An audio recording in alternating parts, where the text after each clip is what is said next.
Belkacem n'était qu'un jeune paysan, ses mains durcies par la terre, son regard habitué à l'horizon des champs, ses meilleurs compagnons étaient ses moutons et ses chèvres. Quoique né et vivait dans un pays sous occupation, il ne connaissait de la guerre que les recettes qu'on racontait au coin du feu, des récits lointains mais réels. Un jour, la missive arriva, scellant son destin. Mobilisé pour participer à la Deuxième Guerre mondiale, lui expliquait-on. La phrase résonnait dans sa tête comme un coup de tonnerre. Il quitta son village, sa famille, sa vie partagée entre les vergers et l'élevage, pour rejoindre les rangs dans un pays lointain. L'uniforme le déguisait, le rendant étranger à lui-même, uniforme semblable à celui que portaient les soldats occupant son pays depuis de longues années. À des milliers de kilomètres de son village natal dans une Europe à majorité occupée par le Reich qui ne cessait de gagner du terrain, Belkacem découvrait un tout autre décor. Les ordres fusaient, les marches interminables l'épuisaient, et le bruit des canons le terrorisait. Il ne comprenait pas, pourquoi lui, pourquoi cette guerre qui n'était pas la sienne? Pour quelle cause devait-il se battre? D'innombrables questions tournaient dans sa tête auxquelles il n'avait pas de réponse ni lui ni ses compagnons d'armes. Belkacem n'avait qu'une seule chose claire, celle d'avoir quitté malgré lui un champ de blé pour rejoindre un champ de bataille. Dans les tranchées, la terre sentait le sang et la peur. Les nuits étaient longues, peuplées de cauchemars. Le jour, les obus pleuvaient, arrachant la vie à ses camarades.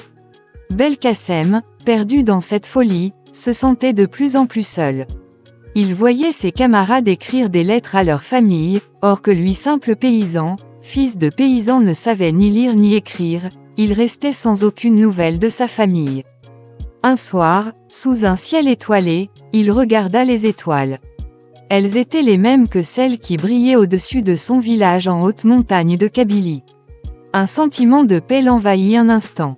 Il se rappela les histoires de son grand-père, qui parlait de l'existence d'autres contrées, de pays lointains. Peut-être, se dit-il, cette guerre n'était qu'une petite histoire qui prendra fin tôt ou tard. Mais le lendemain, la réalité le rattrapa. Une attaque ennemie les prit par surprise. Il combattit, guidé par un instinct de survie qu'il ignorait posséder. Il vit des horreurs qu'il ne pourrait jamais oublier.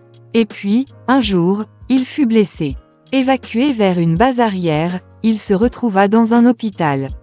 Là, parmi les autres blessés, il rencontra des hommes de tous horizons, tous unis par la même souffrance.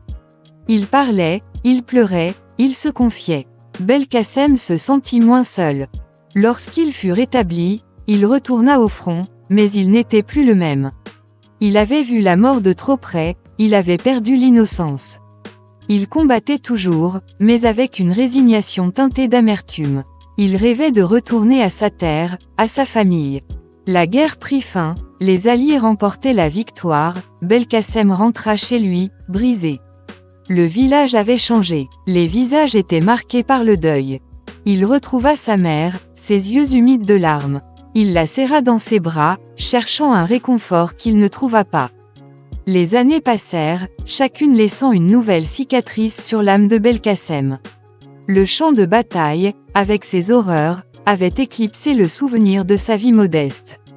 Pourtant, la terre, cette terre qu'il avait tant méprisée au début, l'appelait. Il ressentait un besoin viscéral de renouer avec ses racines, de retrouver un sens à son existence. De retour à son village, il se mit à travailler la terre avec une ardeur qu'il ne s'était jamais connue. Le contact avec la terre lui apportait une certaine sérénité. Il plantait les graines, les voyait germer, puis grandir sous le soleil. Chaque récolte était une victoire, une petite revanche sur la guerre.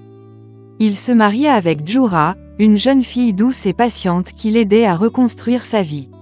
Ensemble, ils eurent 4 enfants. Belkacem leur racontait des histoires, mais il évitait soigneusement de parler de la guerre. Il ne voulait pas les effrayer, ni les charger du poids de ses souvenirs. Les années plus tard, c'est au tour de son pays de se voir indépendant. Belkacem devint un homme respecté dans le village.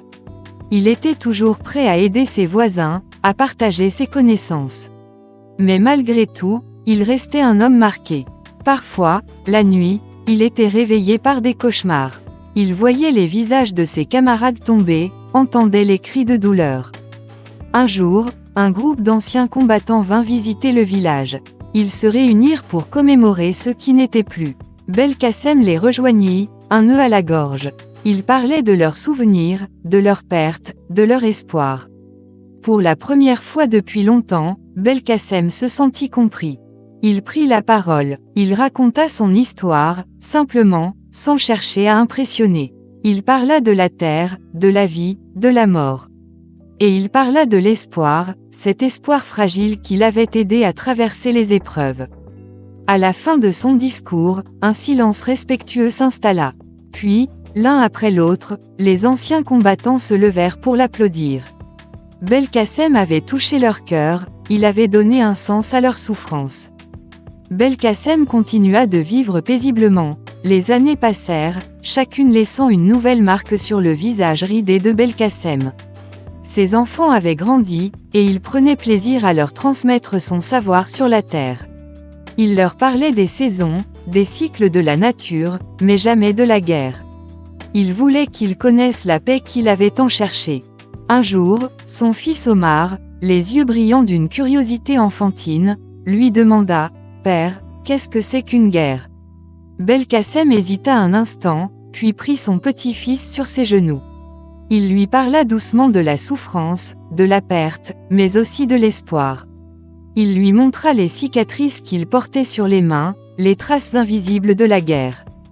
La guerre, mon enfant, c'est comme une mauvaise herbe qui pousse dans un champ fertile. Elle détruit tout ce qu'elle touche, mais avec du temps, la terre guérit et de nouvelles fleurs peuvent y éclore. Le petit-fils écoutait, les yeux grands ouverts. Il ne comprenait pas tout, mais il sentait l'émotion dans la voix de son grand-père. Belkacem devint très vieux, assis à même le sol, dos face un mur de pierre, à la place du village, il regardait le soleil se coucher sur la montagne sacrée. Il pensait à sa vie, à tout ce qu'il avait traversé. Il avait connu la guerre, la paix. Il avait semé des graines, et il avait vu pousser des arbres. Un soir, alors que la lune illuminait le ciel, il sentit la mort le gagner. Il ferma les yeux et sourit. Il avait vécu une longue vie, une vie pleine de hauts et de beaucoup de bas. Il avait laissé derrière lui un héritage de paix et de résilience.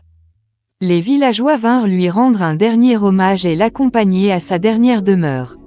Ils pleurèrent sa disparition, mais ils célébrèrent aussi sa vie. À l'entrée de sa maison, un jeune figuier commençait à pousser. Il était le symbole de la vie qui renaît toujours, même après les plus grandes tempêtes. Et dans les champs, quand le vent soufflait, on pouvait parfois entendre un murmure, un chant lointain, le chant d'un soldat qui n'avait jamais cessé de chercher le sens de cette guerre.